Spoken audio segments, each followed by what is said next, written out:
Hi, good morning, good afternoon, good evening, good night, good week, good day, whatever it may be for you. If you didn't watch the last Wednesday, go back and watch that one so you can find out who I am, and then come back and watch this one. But my name is Nicholas, and I am your Wednesday Hump Day host for the Gay Buds collab. This week, if you haven't noticed already, it's pretty much our stories, our coming out stories. And they've all been different. And I can guarantee that everyone after me is going to be different too. Um, no one goes through the same thing as anybody else. We all go through it differently. But that doesn't mean that your pain is any less than my pain. And it doesn't mean that my pain is any less than your pain. We all feel pain differently, and we all go through it at some point in time of our lives. So I guess I'll kind of give you a little bit of a precursor background to my life before I go into my coming out story and how it happened. I was born in the Bible Belt, Texas, in a small town. Moved around all my life with my mother and my little brother and whichever adopted dad that we had at the time. We've lived in quite a few states and cities and houses and stuff like that. We were on the road quite often. And finally, we kind of settled back down in Texas when I was in the 5th grade, and that would have been in 2001. And we settled down in a small town, middle of nowhere, in a place where if you didn't wear Wranglers and cowboy boots and a Stetson, you were wrong. Well, for the past, 10 years of my life, I had been living in big cities and apartments and never really exhibited the Texas country wardrobe and lifestyle. I didn't go to rodeos. I don't really like football. I'm not that much into sports. It's fun to watch every now and then, but it's whatever. So I got picked on a lot when I moved to Texas just because I was the new kid. I was different from everyone else. But slowly, I started realizing that I was attracted to the guys and not the girls at my school. And it kind of freaked me out because my family is Southern Baptist, and I was raised Southern Baptist.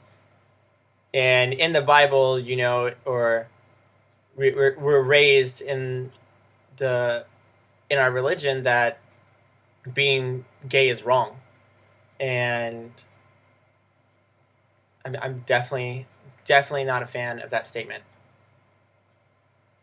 But so that caused me to have a lot of internal struggles and denials, and I honestly didn't even really know what gay was when I was in junior high. So I was Googling, like gay and homosexual and all this stuff. Found porn and found stories and books and chat rooms and this and that and the other, and being a little kid and not knowing much about the computer system and still not knowing much about the computer system, I thought deleting it just out of the URL, would get rid of the history so nobody could see what was going on, So my mother found it, and when she asked me what it was, because I was trying to save my skin to not get beat up, was, oh, somebody at school called me this, and I didn't know what it was, so I Googled it. And she bought it, because there were other, porn websites, there were straight porn websites and stuff on there too, so it was just kind of like an experimental phase for her, I guess. But I kept growing and growing more attractive to men.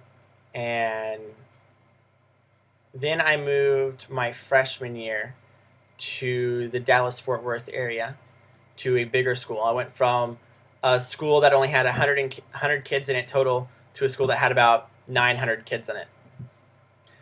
and I was more accepted there because it was a bigger city, and everyone wasn't so country and redneck and rodeo and cowboy boots and all that stuff. Everyone was pretty down to earth and real. So that's when I met my first best friend, I guess you said, my first confidant. Her name is Paulina. I will never forget her name. I haven't spoken to her since my freshman year of high school.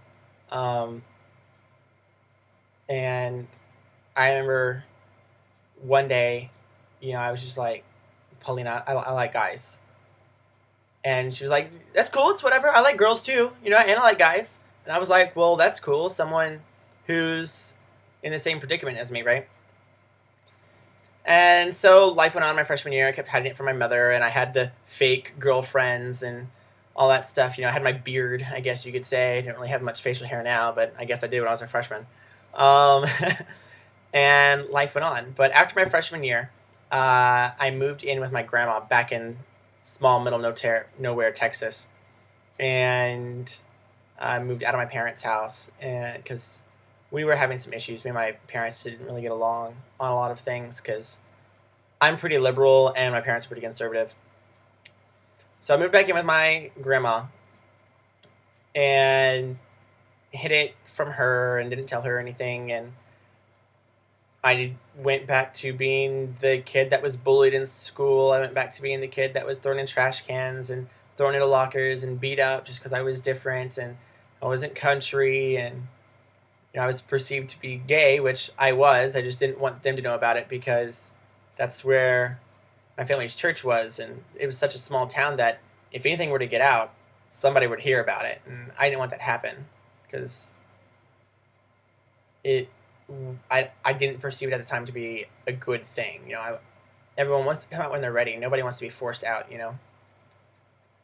And so, after about a year and a half of living with my grandmother, I kind of got fed up with being bullied again. So I decided that I was going to move back with my mother and deal with all the arguing and all that stuff and just get through it. So I moved back to my mother, and I made some new friends in a different school system this time in the Dallas-Fort Worth area. It was a bigger school this time. It had about 1,500 kids in it. And that's where I met some of my best friends, Chantel and Katie. Hi, shout out to both of you. Love you. And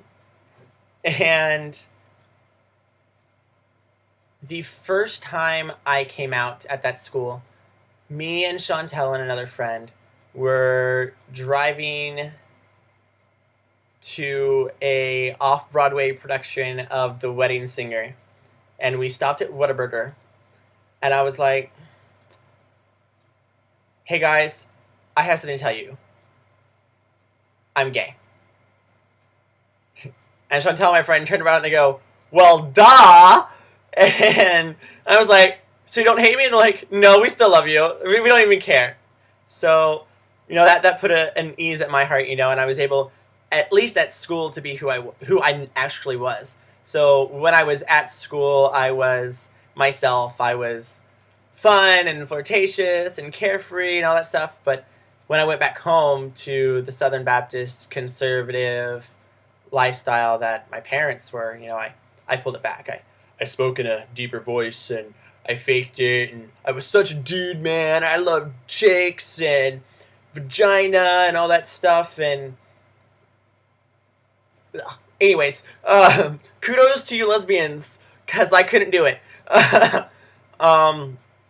So I went a couple years. So I went my junior and senior year of high school, faking it to my parents, and everyone in school knew what was going on. So it was like I had two different lifestyles going. I was living two separate lives.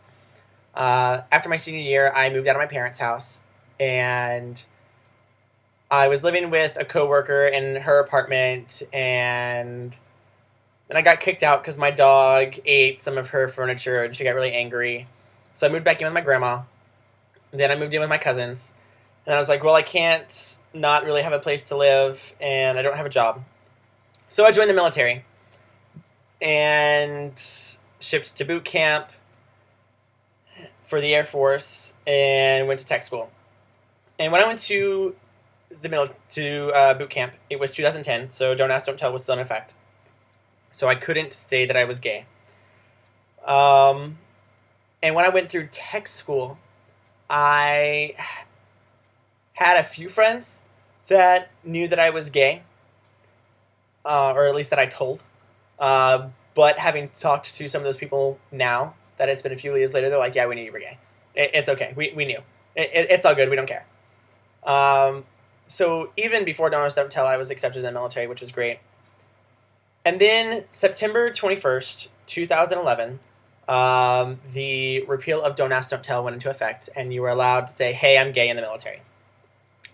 So the following day, I Skyped my family, my grandma, my aunts, my uncles, my mother, my stepdad at the time, my brother, cousins, nephews, everyone. And it may sound like a lot, but there's only like 90 people in my entire family, so it wasn't really that many. But I Skyped them all at once because they were having a family reunion that I couldn't make it to because I got stationed in Japan.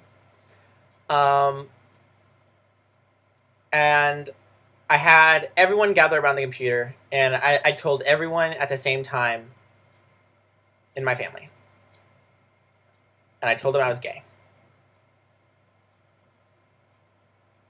And there was a silence, just kind of like that. It was just quiet. Nobody said anything. Nobody moved. I swear I could have heard a pin needle drop. At first, I thought the camera had frozen and that Skype had messed up, but it didn't. Because all of a sudden, I saw my grandma reach her hand up to the computer and shut it. And I was like, okay, you know, they've got to process it. They've got to talk about it. They've got to ingest what I just said. You know, they've got to take it into consideration and be like, oh my gosh, what just happened? So a week goes by, and I didn't contact them because I wanted them to come to me, you know. And I finally got a message from my grandma and my mother and my aunts. All of it was hate mail. Every last piece was hate mail. And I cried. I read every single word, every letter, every message that everyone has sent me, and I cried. And then I stopped crying, and I took a step back, and I told myself, it's gonna get better, and they just need more time to process it. So, few more weeks go by, and it's now Thanksgiving. And I'm spending Thanksgiving with some of my coworkers and his wife. And I have an iPhone, and it's got an app on there that allows you to call back to the States without it costing a lot of money, like international charges and stuff like that. And I got a phone call from my mother. And as soon as I answered the phone, she started yelling at me. She started cursing at me. She told me I was a piece of shit. I meant nothing, and this, that, and the other, and that they were going to sue me for money, and that they never wanted to talk to me again. But then she said, "But if you just go back to being straight, we'll love you again, and it won't matter, and we can put all this behind us." I hung up the phone after yelling at my mother, and me and my friend and his wife just kind of sat in silence and talked about it. And that's kind of when my life went downhill from there, was Thanksgiving of 2011. That Christmas was pretty bad too, because I got a box in the mail from my grandmother. And I love chocolate. Love chocolate. Like, I am a chocoholic. Like, I just got done eating a chocolate chip cookie and drinking a glass of hot cocoa before making this. I love chocolate. And inside of like one of those flat rate post office boxes was just an assortment of different kinds of chocolates. You got Ghirardelli and Godiva and Ferrero Rocher and Hershey's, and oh my god, so good. And so, you know, I'm looking through the chocolates, and at the bottom of the box there's just a bunch of like envelopes, you know, like Christmas card envelopes, you know. So I open them, and as I'm opening the Christmas card envelopes, the Christmas cards had been torn to like pieces, and there was hate mail written on them. And so, out of good conscience, I threw away all the chocolate. Like, I couldn't give it to friends. I couldn't eat it. It was just, there was nothing good about that box of chocolates. So I threw it away. And I had really hoped that, you know, almost 2 months later, my family had moved past it or whatever. Well, over the next few months, January and February and the rest of December, and a little bit into March, my family had sued me. They got a no contact order on me. And I spiraled into depression because I lost everybody who loved me. I was put on suicide watch, and I had to be around somebody 24/7 so that I wouldn't kill myself. It got so bad that I was in my room. I didn't clean my room. I didn't do laundry. I didn't do dishes. I barely ate. If I needed clothes to wear, I would go to the store and buy new clothes instead of doing laundry because it was less work. I had food growing in my room. I was living in a pigsty. And then towards the end of the summer of 2012, I had a friend from work come over, and she helped me clean my room. And believe it or not, cleaning your room helps a lot with depression. Like, it just makes you happier because everything's organized and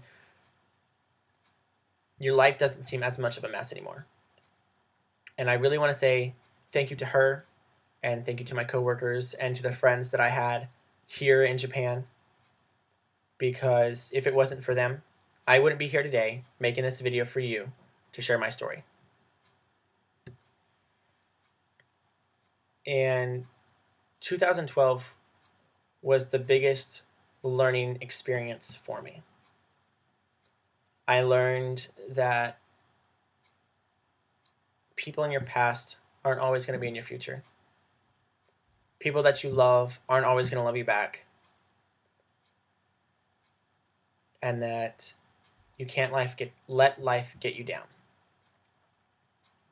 Because once you let life get you down, it's really, really hard to get back up. And I'm still recovering from this. It's been a little over a year now since all of this happened. And I still haven't talked to my family. I'm not allowed to. They haven't contacted me, but to send me birthday cards with hate mail on them, or Christmas cards with hate mail on them. I get nothing from them, and they get nothing from me. They don't influence my life anymore because I've grown from it, and I don't influence their lives. And I am getting better. Life is better. I'm doing better at work. My room is clean, as you can tell. Everything's organized. You know, I've got a photo over there. I've got my nice camera.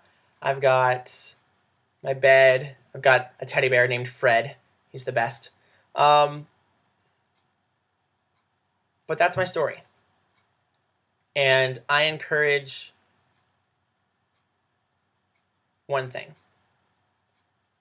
Come out when you're ready. Don't come out when someone else is ready. Don't let someone else make you come out.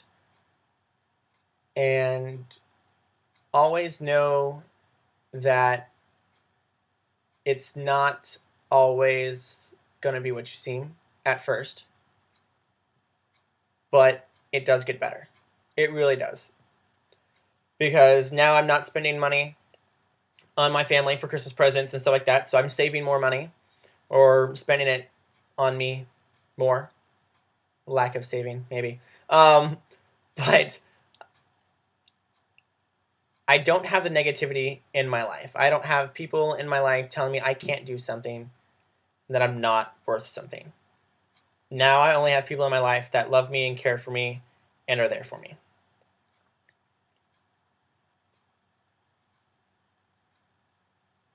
It's time to make your own family. When you come out, whether your family loves you or not, you will wind up making your own family. Because when you decide to come out, that's when you decide to grow up. That's when you decide to be true to yourself. That's when you start loving yourself.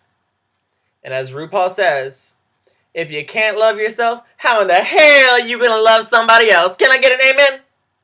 I better get an amen. Well, that was my story, everybody.